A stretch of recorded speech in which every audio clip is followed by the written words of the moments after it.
नमस्कार स्टूडेंट, स्वागत है साइंस हरियाणा खास Hindi medium student Haryana board student के लिए। जैसा कि हम जानते हैं कि हमारे जो इस बार का एग्ज़ाम पैटर्न है उसमें आधा पेपर हमारा एक एक नंबर के क्वेश्चंस का आना है। तो क्यों ना लॉकडाउन के दौरान हम एक एक नंबर के क्वेश्चनों की तैयारी अच्छे ढंग से कर लें। तो इसके लिए ध्वनि पाठ में बच्चों हमारे पास जो आने हैं 2 क्वेश्चन आने हैं। दोनों क्वेश्चन 1+1 नंबर के आएंगे। तो आधे से ज़्यादा पाठ कटा हुआ है। जो आसान वाला भाग है वो हमारे सिलेबस में है। तो 10-15 क्वेश्चन है बच्चों। उम्मीद है इसमें वो क्वेश्चन भी हैं जो पिछले साल पेपर में आए हुए हैं। उम्मीद है कि हम ये क्वेश्चन पेपर में अटेम्प्ट हो जाएंगे। तो निम्नलिखित में से किस माध्यम में ध्वनि सबसे तेज चलती है?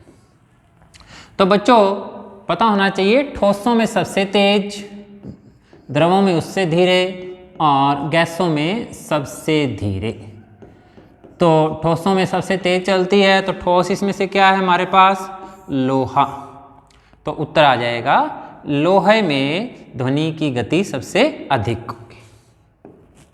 नेक्स्ट क्वेश्चन देखें बच्चों। एकांक समय में होने वाले कुल दोलनों की संख्या क्या कहलाती है?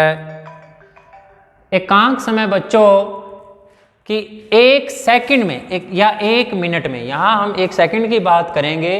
1 सेकंड में होने वाली संख्या जो है हम उनकी गिनती करना चाहते हैं।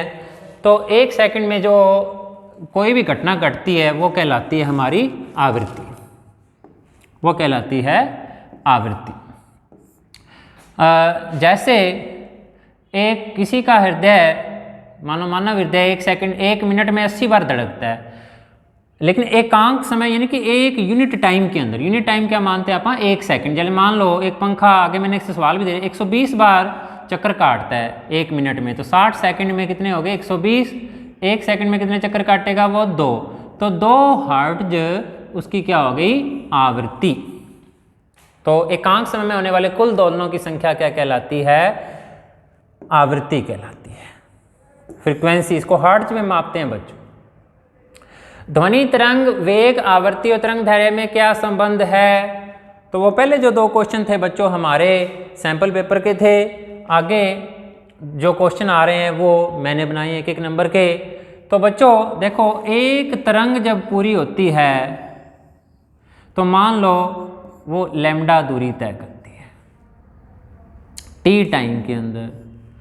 तो वेग क्या होता है? दूरी बटा समय। वेग क्या होता है? दूरी बटा समय।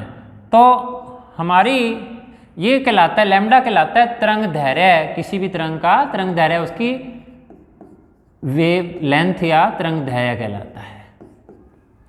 और 1/t क्या होता है? आवृत्ति। ये बच्चे याद रखना है, आवृत्ति जो होती है वो 1/t होती है। तो v बराबर हो जाएगा लैम्डा इंटू में न्यू या फ्रीक्वेंसी। दोबारा समझें, कोई बात नहीं।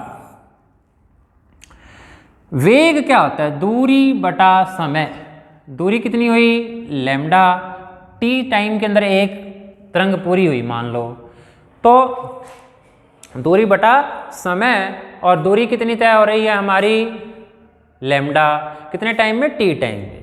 तो 1 समय क्या होता है? वो तो आवृत्ति होता है। तो इसलिए v बराबर लैम्डा इंटू में न्यू उत्तर आ जाएगा। अगला प्रश्न देखो। कोई पंखा 1 मिनट में 120 बार चक्कर काटता है। मेरी तरफ से ये इंपॉर्टेंट है, बहुत इंपॉर्टेंट क्वेश्चन है। इतना ज्ञान होना चाहिए हमें। आवृत्ति क्या है, आवर्तकाल क्या है? तो आवृत्ति 1 सेकंड में कितनी बार वो घटना हो रही है, और आवर्तकाल क्या है कि एक घटना घटने में लगने वाला समय। दोनों बातें ध्यान से सुनो। पे एक घटना लगने में, तो 101 मिनट में पंखा 120 चक्कर काट रहा है, तो 60 सेकंड में कितने काटेगा? 120 चक्कर।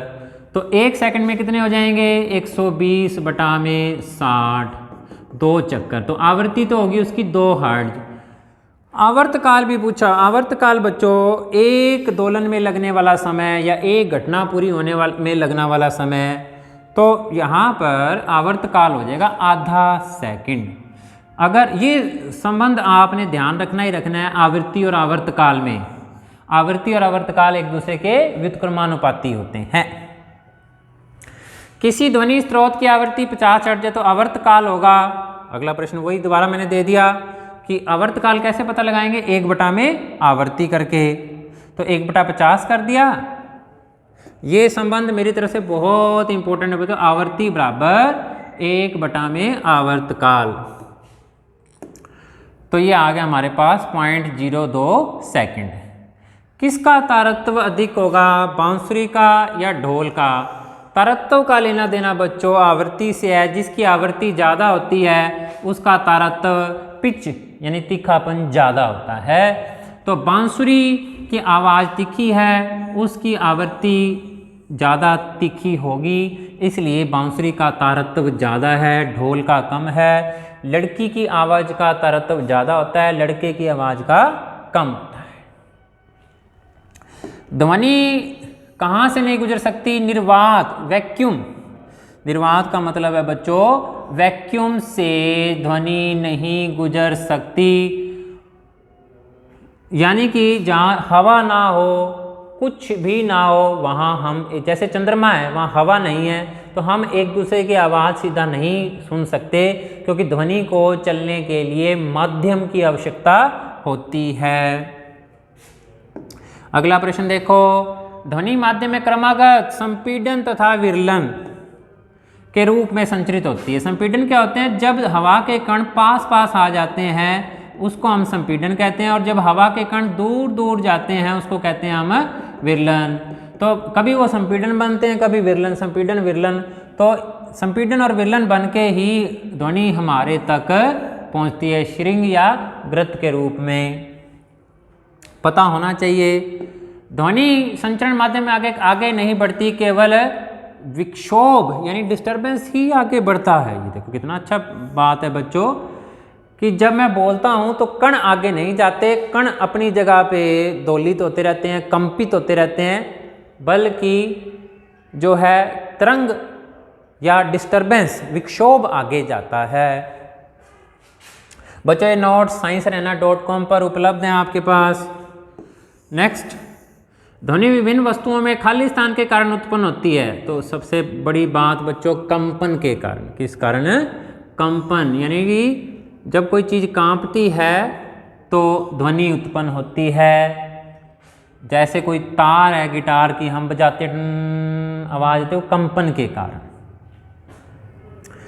तो कंपन के बिना ध्वनि उत्पन्न नहीं हो सकती। ध्वनि किसी द्रव्यात्मक माध्यम में तरंगों के रूप में संचारित होती है। तो 2 तरह की तरंगें होती हैं, अनुदैर्ध्य और अनुप्रस्थ, लॉन्गिट्यूडनल वेव और ट्रांसवर्स वेव। अनुप्रस्थ तरंगें, अनुदैर्ध्य तरंगें क्या होती हैं, जब जिस तरफ विक्षोभ जा रहा है उसी तरफ कणों की गति भी वैसी ही हो तो हम अनुदैर्ध्य तरंगें कहते हैं। और अगर विक्षोभ आगे जा रहा है परंतु कणों की गति इस प्रकार से है तो वो विक्षोभ आगे जा रहा है, तो ये कहलाएगा अनुप्रस्थ यानी कि ट्रांसवर्सल। तो गिटार में जब आप गिटार बजाते हैं तो ऐसे ही होता है, कण ऐसे दोलित होते हैं और ध्वनि या विक्षोभ आगे जाता है। तो गिटार में अनुप्रस्थ तरंगें हैं, लेकिन जब हम बोल रहे हैं आपके कानों तक आवाज़ जा रही है तो वो तरंगें और ऊर्जा एक ही तरफ जा रहे हैं, तो अनुदैर्ध्य यानी कि लॉन्गिट्यूडनल। थैंक यू बच्चों, जुड़े रहें साइंस हरियाणा के साथ। नोट्स डिस्क्रिप्शन बॉक्स में दे दूंगा, कोशिश करेंगे, कोई टेस्ट वगैरह भी देंगे आपको। थैंक यू बच्चों।